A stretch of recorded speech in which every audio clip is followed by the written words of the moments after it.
ಬಿಜಾಪುರ ಜಿಲ್ಲೆಯ ಎಲ್ಲ ನಾಗರಿಕರಿಗೂ ನಾನು ಪ್ರಥಮದಲ್ಲಿ ಕೃತಜ್ಞತೆಗಳನ್ನು ಹೇಳಿ ಇಚ್ಛಿಸ್ತಾ ಇದ್ದೀನಿ.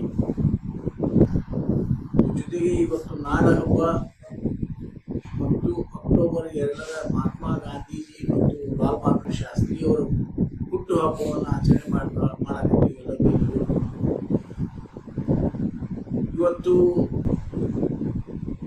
ನಾವು ಏನು ಹುಟ್ಟುಹಬ್ಬ ಆಚರಣೆ ಮಾಡಕತ್ತೀವಿ ಇದು ಅತ್ಯಂತ ಯಶಸ್ವಿಯಾಗಿ ಆಗಲಿ, ಜೊತೆಗೆ ಎಲ್ಲರಿಗೂ ಸುಖ ಶಾಂತಿ ಕೊಡುವಂತ ರಾವಣರ